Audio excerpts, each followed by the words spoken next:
I'm going to look to headbutt Lex's nose. As I break, pulling that head off. Shit's fucking coming off.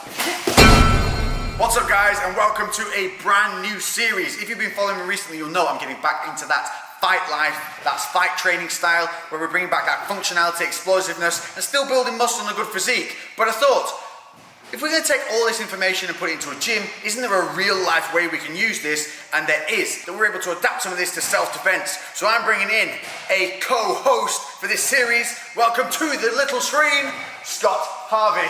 Hello. AKA Hazard Harvey, who is a MMA athlete going pro this year. Yes, that's the plan, You are fighting with who? I'm fighting with SPJ in Charlestown. Trained here for approximately 8 years, and I'm going to take you through some self-defense stuff today to help keep you safe on the streets. First, what we're going to do is we're going to take you through some of the most common ways that you might find yourself in an aggressive situation, when you find yourself in a confrontational scenario. And we're going to give you two variations. We're going to give you the break and escape and the break and Bad. So one of the most common things that we see in a lot of street fights is going to be the shirt grab. He's stepping on my testosterone-fueled beardness, and I'm like, all right, fucker, I'm having you. Don't know why I went London and that. And a good griffin is a standard one, isn't it? Thinking we're going to pull you about. Yeah. So you got to make sure you deal with this grip really early. Again, especially Lex is a pretty big guy, so I don't want him hanging on to me here for too long and swinging me around. So I'm going to have to get rid of that grip nice and early. First thing I'm going to look to do is I'm going to make sure that I take my right hand, pop it on top of his hand, okay? Really important here that I catch at the baby finger, okay? It's the weakest part of the grip. So I'm going to catch the hand, reach over, I'm going to peel this hand over. As I peel over, I just turn my shoulder in the direction of his arm. Peeling that hand off nice and quickly, and making sure straight away when I get off this angle is I turn off immediately. I don't want to stay here for any big shots. I'm going to push him off, and I'm going to look to disengage as fast as I can. In real time, you'll be like, all right, grab, bam, pull, gone. Now, one more little thing to add to that. What would you do if you know they're going to hit you straight off this shot? I'm going to make sure I get my head off this center line. I don't want to leave my head in this line where, again, if that strike's coming, I'm going to eat it. I'm going to make sure the second I grab the shot, I'm pulling my head out with that. He's always going to throw it directly to where my head last was. So I'm going to make sure that head is off. As I break, pulling that head off, pushing off, disengaging quickly. So there you have it. That's the first break and escape. Now for the fun one, the break and batter. Option number two is where you have been left with no alternative but to make sure that you and the people around you are safe, because this boy has got a little bit bouncy, he's got a little bit leery, he's fucking not having none of this, he ain't calming down, and he's coming at you. So come in, I'm intent on hurting you now, you've had enough, it's time to get out there, get yourself safe. Same as the last, I've got to make sure I break that grip and get off that center line, okay? So once I break that grip and get off that center line, I've now cocked my right shoulder for a big shot. So from here, big wide hook, not hitting line, boom, turning that hook right in and looking to land a devastating shot. Once I land, disengage and make sure you're safe from there. So we'll just give you in a little bit of real time so you can see how it would work. So you're around the fucking want some? Do you want something? I've had enough of you, you fucking head, fucking come on in, fucking.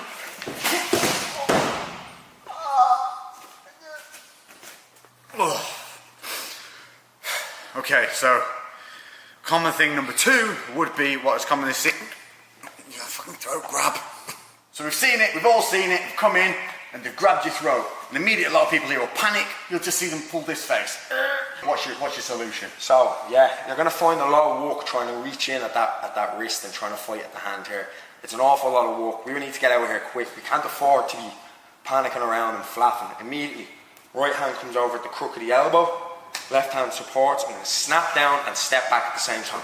Oh, disengage. Body weight, hips down, body through, boom. So you're stepping back, weight down. Snap. I'll grip quite tight there, you can see you've got nice and red. And I'm going to hold, no chance. No chance. You need to remember as well, on a grip like that on the neck, it's not really much of a grip. There's nothing on the back holding my neck, and I can always go backwards. It's more of a squeeze, okay? It's just slightly uncomfortable. All you've got to do, arm straight over the crook of the elbow, support it with my left hand, and snap down violently. If I'm here, I'm just not. Making sure you're off balancing. So there's your break and escape. Break and batter. Again, got a bit lowery. I'm definitely going to cause you some problems here. So I've come in, grabbed that throat, and you got to just make sure you're safe. Now put an end to this idiot. I'm going to make sure, again, same thing, right hand over the top. I'm going to snap down fast and hard, snap. From here, left hand on the head, and I'm going to spike that big right knee. Anywhere on that snap, boom, straight up that middle line, okay? Once from there, disengage, okay? So you're just looking to land that knee, big and solid in the biggest mass you can see. It's a shot tactic. It's a shot, like I was saying, got to land a big, hard shot. There's no point in flapping around here again with light shots, nothing that's going to be significant. You've got to make sure that you're safe. So you're going to snap down in. Because I'm coming for your throat, so I have intent, you know, at this point, to cause you harm. So, in real time, so you guys can see what it will be like. Alright. Do you want some? Do you want some?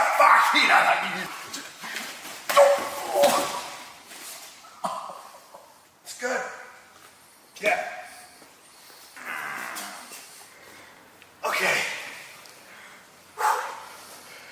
The most common thing you'll see, third in line, is going to be when someone, the double shirt grab, the double throat grab. So the double or the double, we've got double shirt, double throat.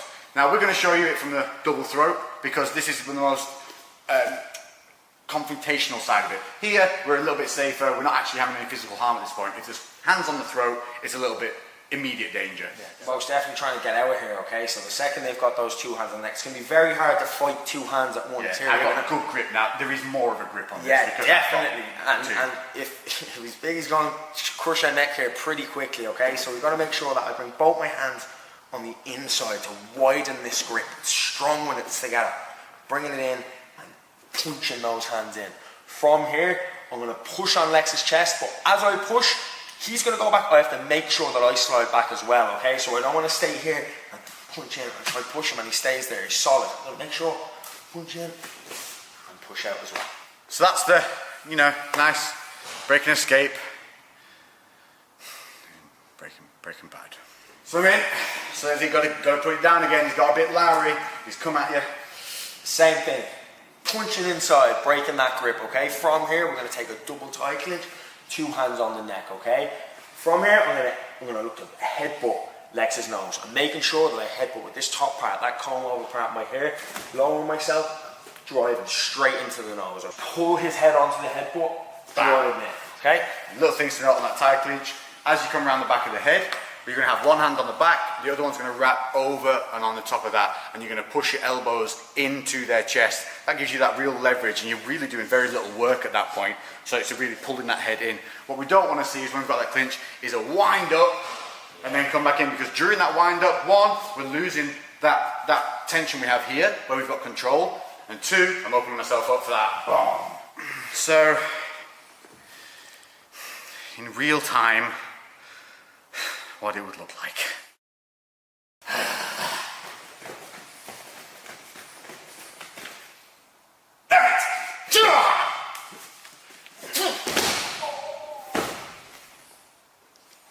Yeah. Yeah, it works. Right, well, there you have it. Cheers, Scott. No problem, anytime. I definitely feel like I've learned a good few lessons there. Hopefully you guys have too. I want to emphasize this is for when you feel threatened, and it's for helping keep you safe, people around you safe, and just dealing with the situation. But this is what you will be learning. If you haven't been to a fight class or anything like that, it's things like this that you can put into real life situations that are not only going to keep you fit, they're going to keep you safe in the streets and in the gym. And eventually we will have an entire series built up from this, because this is going to be an ongoing thing, and you're going to see us together doing this. Check out Hazard Harvey on Instagram. All his links are in the description and on the screen here. Definitely. And anything else? Leave your comments below and suggest anything that you'd like me to hurt Lex with next. Most definitely. Oh, yeah, cheers, mate. See you then. We're going to start a new series together. Most definitely. Did you look like you were going to talk then and you didn't get to? You did, didn't no. Yeah, we go again. So obviously, so you got... There we go.